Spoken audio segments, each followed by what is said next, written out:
தாமிரபரணி ஆற்றை சீமை கருவேல மரங்களின் ஆக்கிரமிப்பிலிருந்து மீட்டெடுக்க தனி ஆணையம் அமைக்க சுற்றுச்சூழல் ஆர்வலர்கள் பொதுமக்கள் கோரிக்கை விடுத்துள்ளனர். இதுகுறித்த செய்தி தொகுப்பினை பார்க்கலாம். திருநெல்வேலி, தென்காசி, தூத்துக்குடி மற்றும் கன்னியாகுமரி மாவட்டத்தின் உயிர் நாடியாக, விவசாயிகளின் வாழ்வாதாரமாக, மக்களின் குடிநீர் ஆதாரமாக இருந்து வருகின்றது பொதிகை மலையை பிறப்பிடமாக கொண்ட தாமிரபரணி ஆறு. ஆனால் இந்த ஆற்றின் பெரும் பகுதிகள் சுற்றுச்சூழல் மற்றும் நிலத்தடி நீர் ஆதாரங்களுக்கு பேராபத்தாக உருவெடுத்துள்ள சீமை கருவேல மரங்களால் ஆக்கிரமிக்கப்பட்டுள்ளது. குறிப்பாக பாபநாசம், அம்பாசமுத்திரம் தொடங்கி நெல்லை மாநகர பகுதி வரை தாமிரபரணி ஆற்றின் இருபுறங்களிலும் ஆற்று படுகைகளிலும் சீமை கருவேல மரங்கள் ஆக்கிரமித்துள்ளது.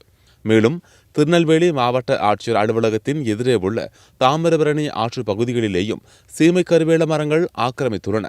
இதனை அகற்ற அதிகாரிகள் உரிய நடவடிக்கை எடுக்காமல் அலட்சியம் காட்டுவதாக சுற்றுச்சூழல் ஆர்வலர்கள், சமூக ஆர்வலர்கள் மற்றும் பொதுமக்கள் வேதனையையும் கவலையையும் தெரிவித்துள்ளனர். இந்நிலையில் உயர்நீதிமன்ற மதுரை கிளை கடந்த 5ஆம் தேதி சீமை கருவேல மரங்களை ஒழிப்பது தொடர்பான வழக்கில் ஒரு அதிரடி உத்தரவை பிறப்பித்துள்ளது.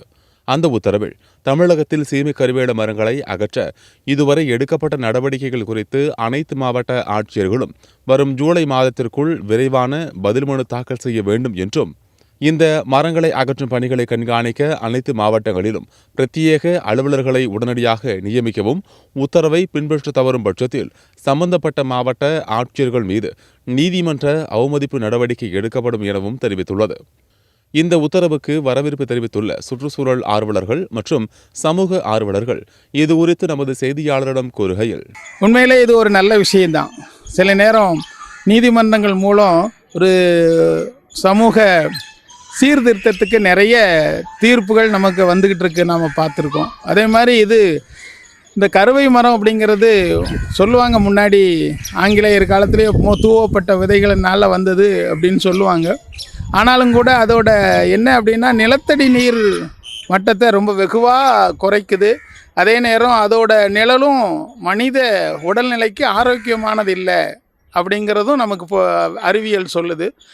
அப்படிங்கும்போது இந்த மாதிரி நம்ம மனித வளர்ச்சிக்கு தடையாக இருக்கக்கூடிய இந்த மாதிரி விஷயங்களில் நம்ம கவனம் செலுத்தி அதை அகற்றுவது என்பது மிகச்சிறந்த ஒரு இது. தமிழ்நாட்டையே பாலைவனம் ஆக்கி கொண்டு இருக்கிற இந்த முட்செடியை பார்த்தீங்கன்னா எல்லா நதிக்கரையிலும், தாமிரபரணி நதிக்கரை, வைகை நதிக்கரை, எல்லா நதிக்கரையும் ஆக்கிரமித்து இந்த தமிழ்நாட்டையே சுத்து போட்டு இருக்குது இந்த முள்செடி.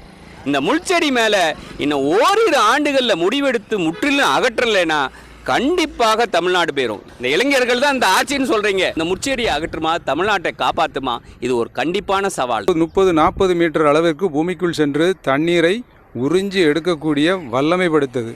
அது மட்டும் இல்லாமல் இந்த தாவரங்களை சாதாரணமாக அழிக்க முடியாது. இது முற்றிலுமாக வேற அழித்தால் மட்டுமே இந்த தாவரத்தை அழிக்க முடியும் என்கின்ற ஒரு சூழலும் உள்ளது. இப்போ உயர்நீதிமன்றம் என்ன உத்தரவு போட்டிருக்காங்கன்னா, இந்த தாவரங்கள் தமிழ்நாட்டில் எல்லா இடங்களிலும் இருந்து அகற்றப்பட வேண்டும் என்பதாக தெரிவித்துள்ளார்கள். தனியார் நிலங்களில் இருந்தால் அந்த தனியார் நிலங்களுடைய உரிமையாளர்கள் அந்த கருவேல மரங்களை அழிக்கின்ற அந்த பணியை மேற்கொள்ள வேண்டும். அவ்வாறு அவர்கள் அந்த பணியை செய்ய மறுத்தால் அந்தந்த பகுதி உள்ளாட்சி அமைப்புகள் அந்த பணிகளை மேற்கொண்டு விட்டு அதற்காகவும் செலவுகளை அந்த தனிநபரிடமிருந்து வசூல் செய்து கொள்ள வேண்டும் என்பதாகவும், அது மட்டும் இல்லாமல் இப்போ பப்ளிக் லேண்ட்லேயோ அல்லது வாட்டர் பாடிஸ் இந்த இடங்களில் அந்த கருவேல செடிகள் இருக்குமே ஆனால் அவற்றை அகற்றக்கூடிய பணிகளை மாநில அரசு, அந்தந்த பகுதி மாநில அரசு நிர்வாகங்கள் மேற்கொள்ள வேண்டும் என்பதாக உத்தரவிட்டுள்ளார்கள். இது குறித்து திருநெல்வேலி மாவட்ட ஆட்சியர் ஆனந்த் மோகனிடம் எமது செய்தியாளர் வினவிய போது, அண்மையில் தாம் ஆட்சியராக பொறுப்பேற்றிருப்பதாகவும், தாமிரபரணி நதியை 100 விழுக்காடு தூய்மைப்படுத்த மாவட்ட நிர்வாகம் உறுதுணையாக இருக்கும் என்றும், இது குறித்த நடவடிக்கைகள் விரைவில் தீவிரமடையும் என்றும் தெரிவித்தார்.